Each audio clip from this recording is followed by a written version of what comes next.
Hello friends, welcome to my channel PGT chemistry. Friends, हमने last lecture में previous year के questions किए थे यूपी पीजीटी के।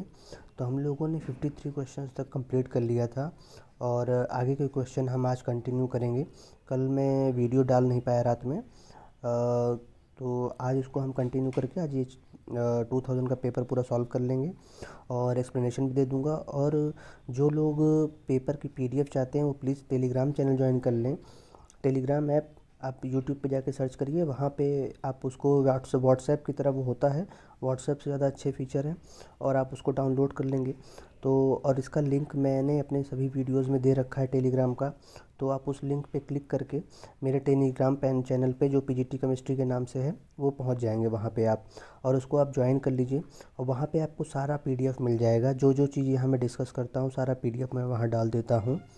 तो कुछ लोग ज्वाइन कर लिए हैं जो है टेलीग्राम चैनल, तो आप लोग को अगर इसका पीडीएफ चाहिए, देखने में अगर प्रॉब्लम हो रही हो तो प्लीज़ आप लोग टेलीग्राम चैनल ज्वाइन कर लीजिए, क्योंकि तब आपको जो है पीडीएफ जो मिलेगा उससे आपको ज़्यादा फ़ायदा होगा और आप उसको अपने से भी सॉल्व कर सकते हैं या लिख सकते हैं, या अगर किसी के पास प्रिंट आउट निकालना हो तो प्रिंट आउट भी निकाल सकते हैं, क्योंकि यहाँ मैंने सॉल्व कर दिया है सारा।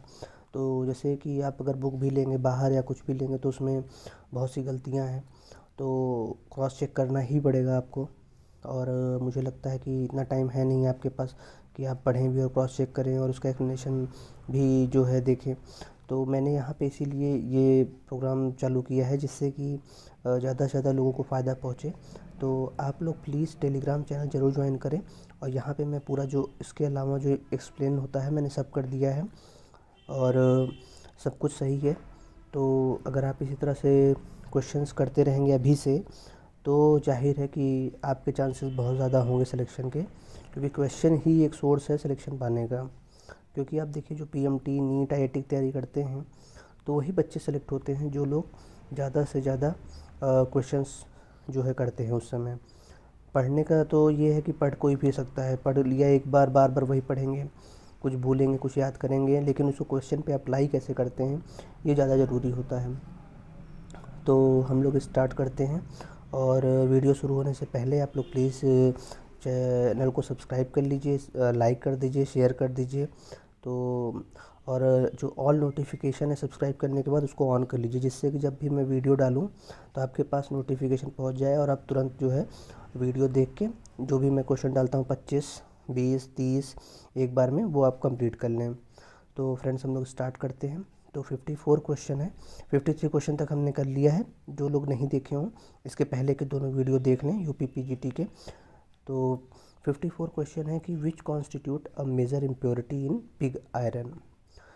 तो पिग आयरन में जो है क्या है मेजर इम्प्योरिटी, तो इसका आंसर है ग्रेफाइट।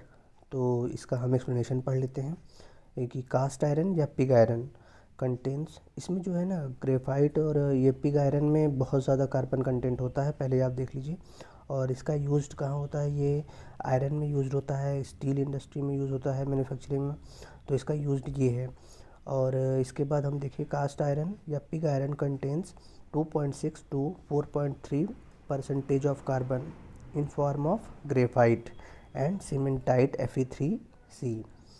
तो और दूसरा जो है silicon is major, second major impurity है। तो फर्स्ट क्या है, ग्रेफाइट है, और सेकंड क्या है, सिलिकॉन है। तो इसका आंसर हो जाएगा फोर्थ, ग्रेफाइट। और फिर हम चलते हैं नेक्स्ट क्वेश्चन पे।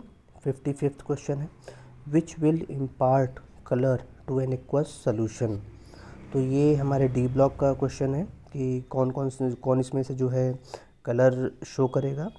तो इसका आंसर हो जाएगा क्रोमियम +3, क्योंकि आपको पता है स्कैंडियम, टाइटेनियम, वेनेडियम, क्रोमियम, ये आपको सीरीज़ पूरा याद होगी। तो मेरे किसी व्यूअर ने जो है कमेंट किया है कि सर आप लेंथेनाइट का और ट्रिक बता दीजिए याद करने का। तो एक वीडियो मैं उस पर बना के आज डाल दूंगा कि आप कैसे लेंथेनाइट की दोनों सीरीज़ याद कर सकते हैं, तो वो आपको बहुत इजी हो जाएगा। और एक बार भी आप एक लाइन में आप उसको पढ़ के और आराम से कर लेंगे फिर, क्योंकि हम लोग जब पढ़ते थे तो हम लोगों ने यही तरीका किया था, तो सब कुछ हम लोग को हमेशा याद रहता था, लेंथेनाइड, एक्टेनाइड। तो यहाँ पे आंसर हो जाएगा क्रोमियम +3। तो क्योंकि यहाँ क्रोमियम में क्या है कि ये 3 अनपेयर्ड इलेक्ट्रॉन है तो अनपेयर्ड इलेक्ट्रॉन की वजह से क्या होगा, इसमें डी ट्रांजिशन होगा। तो डी ट्रांजिशन की वजह से क्या होगा, क्रोमियम कलर शो करेगा। तो कौन सा कलर ये शो करता है, मैंने ये भी लिख दिया है, ग्रीन कलर। ये तो पूछा नहीं जाएगा बट फिर भी लिख दिया है आपके नॉलेज के लिए। और डी ब्लॉक में हम लोग देख लेंगे कि कौन कौन सा इसके अलावा कैसे कलर शो करता है, कौन कौन से कलर शो करता है, जब वो चैप्टर पढ़ेंगे। यहाँ भी आप क्वेश्चन कर रहे हैं तो जितना ज़रूरत है एक्सप्लेन करने की उतना मैं कर रहा हूँ। फिर है 56 क्वेश्चन है, type of hybridization in diborane. तो डाइबोरेन पता है B2H6 होता है, और एक इसका जो सिंगल यूनिट होता है BH3। तो BH3 देखिए क्या है, sp1p2, sp2 हाइब्रिडाइजेशन हो जाएगा। हाइब्रिडेशन निकालना तो बहुत इजी है और आप लोग को आता भी होगा। तो डाइबोरेन देखिए एग्जिस्ट करता है B2H6 के फॉर्म में, और जब आप इसका स्ट्रक्चर बना के इसका हाइब्रिडाइजेशन निकालेंगे, हाइब्रिडाइजेशन, तो ये sp3 आएगा। तो sp3 जब आता है तो आपका जो है टेट्राहेड्रल ज्योमेट्री होती है, ठीक है। तो 56 क्वेश्चन हो गया sp3। फिर हम 57 क्वेश्चन पे चलते हैं। 57 क्वेश्चन है, purification of aluminium by electrolytic refining is known as. तो प्यूरिफिकेशन ऑफ एल्यूमिनियम जो होता है, तो इलेक्ट्रोलिटिक रिफाइनिंग जब होता है तो इसका नाम पूछा है यहाँ पे। तो हेओप्स प्रोसेस क्या है, इसका नाम है, या हुप्स प्रोसेस इसमें दिया है। तो इससे जो होता है ना 99% प्योर एल्यूमिनियम हमें मिलता है। तो हुप्स प्रोसेस आप एक बार बुक में देख लीजिएगा, और कौन कौन से प्रोसेस से क्या क्या होता है, किसके क्या क्या और होते हैं, इसका एक पेज में बना के मैं मेन जो है वो डाल दूंगा सारे एग्ज़ाम के हिसाब से, तो वो भी आपको इजी हो जाएगा। और आप लोग जो पढ़ रहे हैं वहाँ पे जो चीज़ें एग्ज़ाम में, जैसे मैं यहाँ क्वेश्चन करा रहा हूँ, और जाहिर सी बात है आप कहीं ना कहीं थ्योरी पढ़ ही रहे होंगे, तो जो मैं यहाँ क्वेश्चन करा रहा हूँ इसको देखने का तरीका ये है कि आप इसको देख लीजिए, और जब आप थ्योरी कहीं से पढ़ रहे हैं या कुछ लोग कोचिंग भी ज्वाइन किए होंगे, तो जब वहाँ पे वो चैप्टर पढ़ाए तो आप उसको देखिए कि वो क्वेश्चन वहाँ पे जो टीचर है वो बता रहा है कि नहीं बता रहा है। अगर वो बता रहा है तो इसका मतलब है कि उसका पढ़ाना थोड़ा सा सार्थक है। और अगर आप उस क्वेश्चन को वहाँ पे पढ़ाने के बावजूद और लोग, जैसे आप तो यहाँ वीडियो देख रहे हैं, आप कर ले रहे हैं, बट वहाँ जो क्लास में और लोग हैं, अगर वो इस क्वेश्चन को नहीं कर पा रहे हैं वो पढ़ने के बाद भी, तो प्रॉब्लम है फिर। क्योंकि पढ़ने के बाद भी लोग उस चैप्टर को वहाँ से जब वो क्वेश्चन आता है तो लगता है अरे ये तो हम पढ़े थे चैप्टर, लेकिन इसमें से ये नहीं पढ़े थे। तो क्वेश्चन सॉल्व करने का यही फ़ायदा होता है। तो इसका आंसर हो जाएगा हुप्स प्रोसेस एल्यूमिनियम के लिए। तो इससे हमें 99% जो है प्योर एल्यूमिनियम मिलता है। फिर है बेल मेटल। बेल मेटल बहुत इंपॉर्टेंट है, ये किसका एलॉय होता है पूछा है, तो ये कॉपर का एलॉय होता है प्लस टिन का एलॉय होता है, कॉपर प्लस टिन। तो इसमें देखिए इसका रेशियो कई बार पूछा है, तो रेशियो आपको याद होना चाहिए। रेशियो इसका 4:1 है, जो कि यहाँ नहीं दिया था, लेकिन फिर भी मैंने जो है इसको आपको यहाँ लिख दिया है 4:1। देखिए मैंने लिख दिया है ऊपर। और ये हार्ड एलॉय होता है, ये बेल वगैरह बनता है इससे। तो आपको देखिए यहाँ पे एक ही जगह पे सारी चीज़ें मिल जा रही हैं। तो बेल मेटल किसका एलॉय है, कॉपर और टिन का। कई बार आप वीडियो सुनते भी रहेंगे, तो अगर जैसे आप लेटे हुए हैं, पढ़ने का मन नहीं है, तो कान में ईयरफोन लगा के वीडियो चालू कर लीजिए और आप आराम से सुनते रहिए, तो रिवीजन के तौर पे आपको तैयार हो जाएगा। फिर है 59 क्वेश्चन है, विच शोज इलेक्ट्रिकल कंडक्शन। तो ये तो जब कार्बन आप पढ़ रहे होंगे तो कार्बन में उसका एलोट्रॉप है ग्रेफाइट, तो हम लोग वहाँ पढ़ते हैं कि ये जो है कंडक्शन शो करता है, क्योंकि इसमें जो कंडक्टिविटी होती है वो इंक्रीज़ करती है किसके साथ, टेम्परेचर के साथ। ओके। और जो जो इसके फ्री इलेक्ट्रॉन होते हैं ग्रेफाइट के, पाई इलेक्ट्रॉन, वही इलेक्ट्रिकल कंडक्शन करते हैं, वो पूरा घूमते रहते हैं, तो इसकी वजह से ये इलेक्ट्रिकल कंडक्शन शो करेगा। फिर हम आते हैं नेक्स्ट क्वेश्चन पे, percentage of lead in lead pencil is. तो लेड पेंसिल में हमको पता है लेड होता ही नहीं है, 0%। तो इसका आंसर हो जाएगा यहाँ नैन, क्योंकि ये जो होता है यहाँ ग्रेफाइड होता है। तो इसमें एक्सप्लेनेशन में नहीं लिखा था, लेकिन मैंने देखिए किनारे लिख दिया है कि percentage of lead in lead pencil is none, क्योंकि पेंसिल जो है वो ग्रेफाइट से होता है बना, और ग्रेफाइट क्या है, एलोट्रॉप ऑफ कार्बन। और सबसे जो है कार्बन का और क्या होता है, डायमंड होता है। तो डायमंड बहुत ही हार्ड होता है, इसके बारे में भी अभी जब क्वेश्चन आएगा तो वहाँ पे हम डिस्कस कर लेंगे। फिर है next question, in an endothermic reaction the value of delta H is. तो जब एक्सोथर्मिक होता है तब तो देखिए आप जो है निगेटिव होता है। जो है लास्ट लेक्चर पे एक क्वेश्चन आया था उसमें मैंने डिस्कस किया था, तो एनर्जी रिलीज होती है, निगेटिव होता है। लेकिन यहाँ पे एंडोथर्मिक है तो यहाँ पे डेल्टा एच की वैल्यू क्या होगी, पॉजिटिव होगी। तो the enthalpy changes delta H for an endothermic reaction is positive since enthalpy of product is higher than that of reactant. Okay, तो इसका आंसर हो जाएगा पॉजिटिव। फिर हम अगले क्वेश्चन पे आते हैं, 62 क्वेश्चन नंबर। तो cassiterite is an ore of, तो कैसीटेराइट जो है इसको हम लोग also called as tin stone. तो ये भी जो है किसका ओर है, टिन का। अभी हमने टिन के बारे में बेल मेटल में पढ़ा था। तो कैस्टेराइट SnO2 होता है, ये ओर होता है इसका टिन का। ठीक है, ये ओर और प्रोसेस जो है प्योरीफिकेशन के, एक्सट्रैक्शन, ये सब एक बुकलेट के फॉर्म में आता है। और बुकलेट है मेरे पास, तो मैं एक पेज पे उसको कोशिश करूँगा ना कि शॉर्ट फॉर्म में सारा लिख दूँ, क्योंकि उसमें भी 40-50 पेज हैं। तो वो इसको आप कितनी चीज़ें पढ़ेंगे। तो अगर आपको कोई सिंपल करके दे रहा है तो आप उसका फ़ायदा उठाएं और एग्ज़ाम क्रैक करें। और अगर आपको इससे फ़ायदा हो रहा है तो प्लीज़ कमेंट बॉक्स में फ़ीडबैक ज़रूर दें। फिर हम 63 क्वेश्चन पे आते हैं, विच फास्फोरस इज़ मोर रिएक्टिव। तो ये 12th में जब मैं था शायद तब एग्ज़ाम में मेरे आया था। और माचिस का भी एक क्वेश्चन आया था कि उसके जो है जहाँ जलाते हैं तो उस पर क्या यूज़ होता है। तो वो भी क्वेश्चन पीजीटी में आ चुका है, आगे मैं डिस्कस करूँगा। तो यहाँ हमें पता होना चाहिए जो वाइट फास्फोरस होता है ये ज़्यादा जो है रिएक्टिव होता है, बहुत जल्दी एक्सपोज टू एयर व्हेन जो है आग पकड़ता है जब ये एयर में एक्सपोज होता है तो। और बर्निंग होके ये जो है क्या बनाता है, P4O10। तो यहाँ पे रेड फास्फोरस और वाइट फास्फोरस का मैंने थोड़ा सा एक्सप्लेन किया है। तो रेड फास्फोरस क्या होता है, more stable due to its structure. Red phosphorus जो है अपने स्ट्रक्चर की वजह से ज़्यादा स्टेबल होता है। और वाइट फास्फोरस जो है वो टेट्राहेड्रल स्ट्रक्चर का होता है और थर्मोडाइनमिकली अनस्टेबल होता है। इसलिए जब अनस्टेबल हो गया थर्मोडाइनमिकली ये, तो ये ज़्यादा रिएक्टिव होगा। तो रीज़न अगर कभी क्वेश्चन पूछे, जैसे ये क्वेश्चन पूछा गया है, अब इस समय जो पेपर का लेवल आपका आएगा उसमें थोड़ा सा अगर ये सब भी चीज़ें डाल देंगे उसमें तो थोड़ा सा टफ हो जाएगा, क्योंकि एक पॉइंट तो पता रहता है, दूसरा पॉइंट नहीं पता रहता है। तो पेपर सॉल्व कराने का सिर्फ तभी फ़ायदा है जब आप उसके बारे में कुछ एक्स्ट्रा भी बताएं। सिर्फ ऐसे किताब में जो लिखा है अगर आप वही बता दे रहे हैं तो बहुत ज़्यादा कुछ ख़ास फ़ायदा नहीं होगा। क्योंकि मैंने कई लोग को देखा वो सिर्फ आंसर बताते हुए चले जा रहे हैं। सिर्फ आंसर बताने से केमिस्ट्री में कभी तैयार नहीं होगा। ये कोई जो है हम जीएस वगैरह नहीं पढ़ रहे हैं, सिर्फ आंसर बताते चल रहे हैं। थ्योरी आपने पढ़ी है, आपको बस समझना है। केमिस्ट्री में बिना लिखे बिना समझे कुछ हो ही नहीं सकता। आप जब तक समझेंगे नहीं, आप पढ़ेंगे नहीं तो कुछ हो ही नहीं सकता है फिर आपका। फिर हम नेक्स्ट क्वेश्चन पे चलते हैं, which of the following is used in the preparation of chlorine. तो यहाँ के पूछा है कि क्लोरीन का फॉर्मेशन कैसे होगा, किसकी मदद से, कौन सा इसमें से हम यूज़ करेंगे रिएक्टेंट। तो इसमें आंसर होगा ओनली MnO2। तो MnO2 is use to oxidize HCl to get Cl2। और इसका रिएक्शन मैंने लिख दिया है MnO2 + 4HCl MnCl2 + Cl2 + 2H2। तो एक बार आप इसको देख लीजिएगा। और इसमें सोर्स जो दिया है आप वहाँ देख लीजिएगा, मैंने तो देखा नहीं, मुझे नहीं पता ये दिया है कि नहीं वहाँ पे पेज पे।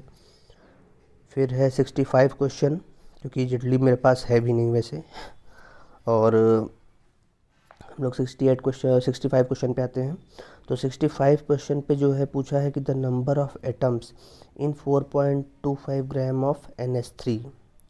तो इसका तो मैंने जो है सोल्यूशन जो है लिखा है। तो जब ये चैप्टर हम लोग पढ़ेंगे तो वहाँ सॉल्व करा देंगे।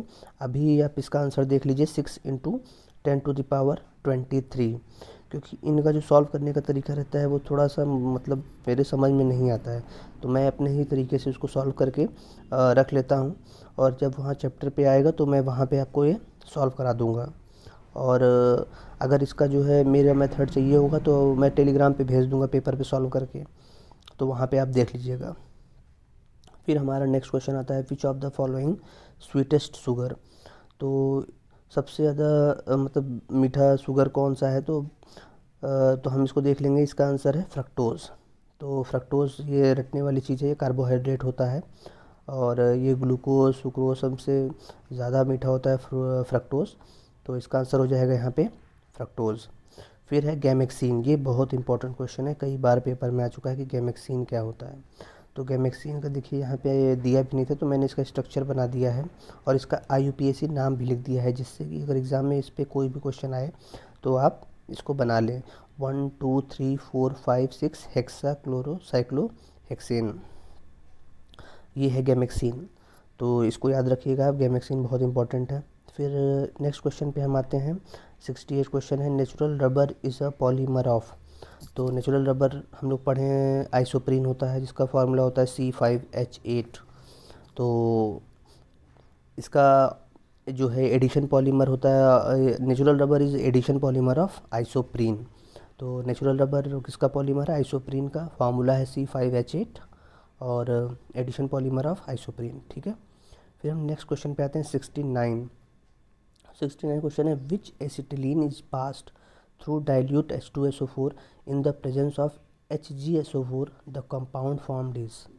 तो यहाँ रिएक्शन लिखी हुई है, मैंने चेक किया था, एकदम सही है। तो ये एल्काइन है, H2SO4 in the presence of HgSO4, तो ये आपका एस्टल्डिहाइड का फॉर्मेशन हो रहा है। ये रिएक्शन ऑर्गेनिक में हम लोग पढ़ेंगे। फिर है इन द 70 क्वेश्चन है, in the decay constant for 6 carbon 14 is 2.31 into 10⁻⁻⁴ per year, find half life. तो इसका हाफ लाइफ बताना है हमें। तो सबसे पहली चीज़ ये हमें पता होना चाहिए किस ऑर्डर की ये रिएक्शन है। तो ये फर्स्ट ऑर्डर की रिएक्शन है फ्रेंड्स। तो फर्स्ट ऑर्डर में टी हाफ का जो फॉर्मूला होता है वो होता है 0.693/K। तो 0.693 अपॉन, तो यहाँ पे जो है कांस्टेंट देखिए, डी के कांस्टेंट कितना दिया है आपका 2.31 इंटू 10⁻⁻⁴। तो जब इसको सॉल्व करेंगे आप तो 3 इंटू 10⁻³ ईयर आंसर आ जाएगा आपका। तो यहाँ सब कुछ दिया ही है, इसको अलग से एक्सप्लेन करने की ज़रूरत नहीं थी। और यहाँ पे जो है बस थोड़ा सा गलत लिखा हुआ था, तो मैंने उसको पेन से सही कर दिया है। तो ये फर्स्ट ऑर्डर रिएक्शन है, आंसर हो जाएगा 3 इंटू 10⁻³ ईयर। फिर हम आते हैं 71 क्वेश्चन पे। तो 71 क्वेश्चन क्या है, in Friedel craft alkylation besides AlCl2 the other reactants are. तो इसमें पूछा है कि AlCl2 के अलावा जो है कौन सा रिएक्टेंट, तो इसमें क्या होता है पता है, बेंजीन से टॉलुइन बन जाता है। फ्रीडल क्राफ्ट एल्काइलेशन, पहले आप देखिए करिए कि रिएक्टेंट से प्रोडक्ट बन क्या रहा है, और जो नाम है उससे देखिए, नाम से आप याद रखिए, फ्रीडल क्राफ्ट हो गया, फ्रीडल क्राफ्ट में क्या रहा है, बेंजीन से टॉलुइन। अब बेंजीन है प्लस CH3Cl है, उसके साथ हम AlCl3, और ये बन गया टॉलुइन प्लस HCl। तो इस तरह से अगर आप प्रैक्टिस में लाएंगे तो बहुत जल्दी आपको चीज़ें तैयार हो जाएंगी। तो in Friedel craft alkylation benzene is treated with alkyl chloride in the presence of AlCl3, ठीक है। फिर हम आते हैं 72 क्वेश्चंस पे। Amides can be converted into amines by. तो ये जो है इसका आंसर हो जाएगा हॉफमैन ब्रोमाइड रिएक्शन। तो हॉफमैन ब्रोमाइड से हम एमाइड से एमीन बनाते हैं। ऐसे याद करिए आप, बोलने की लैंग्वेज में तो प्रैक्टिस पे रहेगा आपको, तो याद आ जाएगा तुरंत। तो इसका हम रिएक्शन देख लेते हैं हॉफमैन ब्रोमाइड का, कि RCONH2 plus Br2 plus 4NaOH RNH2 plus 2NaBr। तो देखिए RCONH2 से RNH2 बन गया, CO यहाँ गायब हो गया है।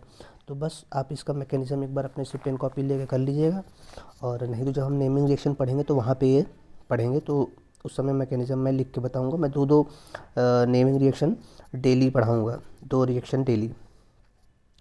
फिर है next question 73, R&S enantiomer of an optically active compound differ in.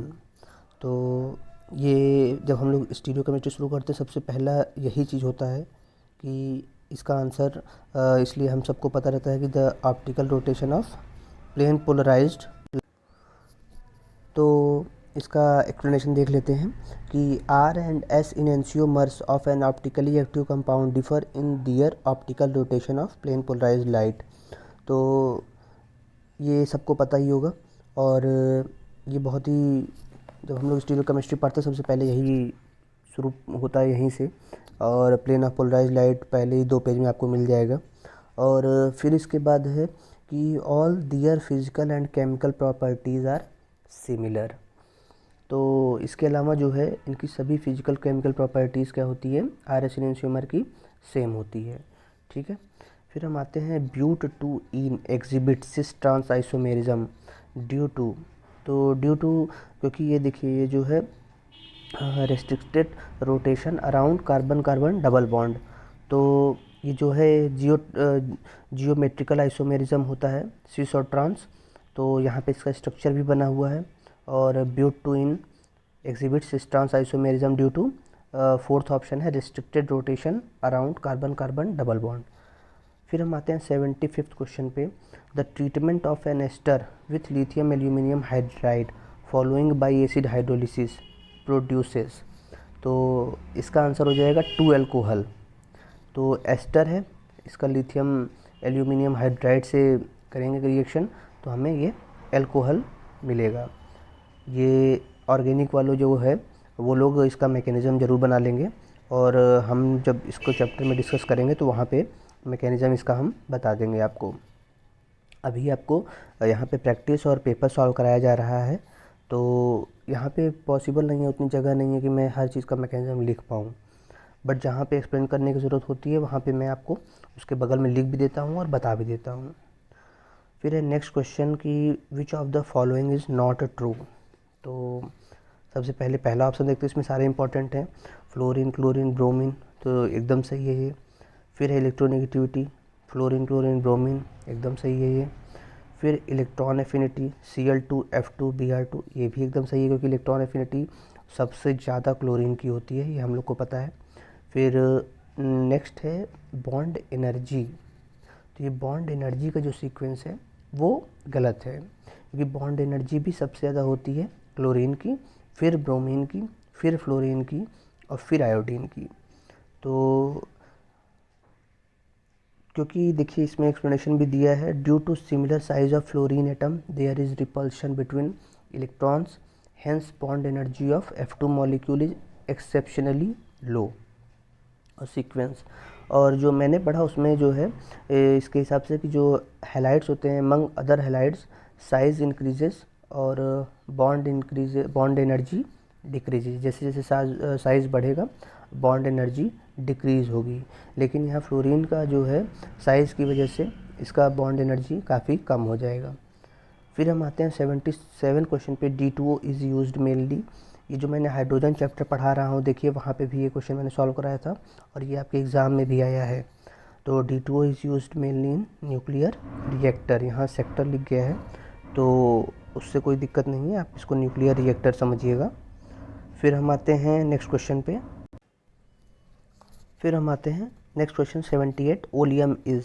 तो ओलियम क्या होता है, ऑयल होता है जिसका फॉर्मूला होता है H2S2O7।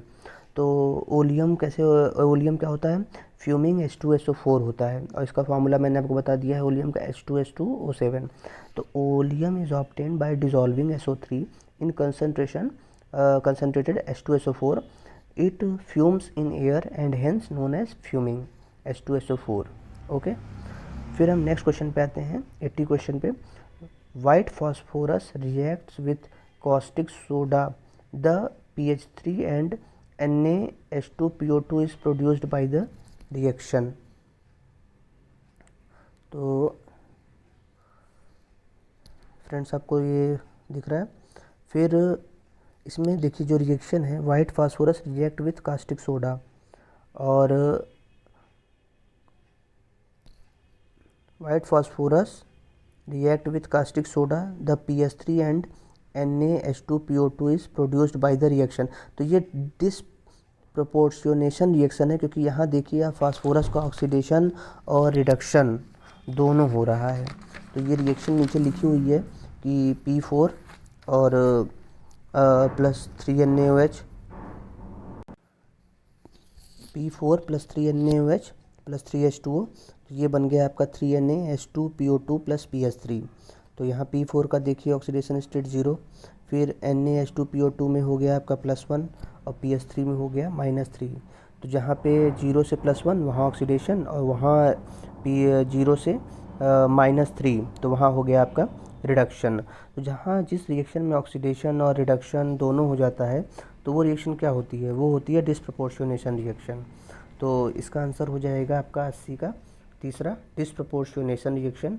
और ये नीचे एक्सप्लेन भी किया है और यहाँ फास्फोरस जो है 0 से 3 और +1 दो ऑक्सीडेशन स्टेट में चेंज हो रहा है, इसलिए ये डिस्प्रपोर्शनेशन रिएक्शन है। तो फ्रेंड्स अभी के लिए इतना ही, और बाकी जो बचे हुए क्वेश्चन हैं इस पेपर के आज ही मैं अपलोड कर दूंगा, और फिर हम लोग नेक्स्ट ईयर के पेपर सॉल्व करेंगे, और एक चैप्टर भी स्टार्ट करेंगे नया, क्योंकि हाइड्रोजन में जो क्वेश्चंस थे इंपॉर्टेंट मैंने बता दिए हैं, और ये पेपर जब मैं कराऊंगा तो उसमें जो क्वेश्चन आएंगे वो अपडेट करते रहेंगे। और पीसीएस का जो पेपर होता है वो भी हम लोगों को सॉल्व करना है केमिस्ट्री का, कि पीसीएस में जितने भी क्वेश्चंस आए हुए हैं, जितने भी कॉम्पिटिटिव एग्ज़ाम्स में आए हैं, तो उसका भी मैं सोच रहा हूँ स्टार्ट करने का। तो पर ईयर के हिसाब से एक साल का हम लोग पेपर पीसीएस का भी सॉल्व करेंगे तो ज़्यादा बेनिफिट होगा। तो फ्रेंड्स इसी के साथ ये लेक्चर समाप्त करते हैं, और जाने से पहले आप प्लीज़ सब्सक्राइब कर लीजिए चैनल को, और अपने सभी फ्रेंड्स को शेयर कर दीजिए जो लोग भी पीजीटी की तैयारी कर रहे हों, क्योंकि जितने ज़्यादा लोग रहेंगे पढ़ने में उतना ज़्यादा मज़ा आएगा। और चैनल को सब्सक्राइब कर दीजिए, लाइक कर दीजिए। कोई फीडबैक देना हो, कोई प्रॉब्लम हो समझने में तो बताइए आप हमको, हम उसको सॉल्व करने की कोशिश करेंगे। तो फिर इसी के साथ चलता हूँ friends, thank you, all the best.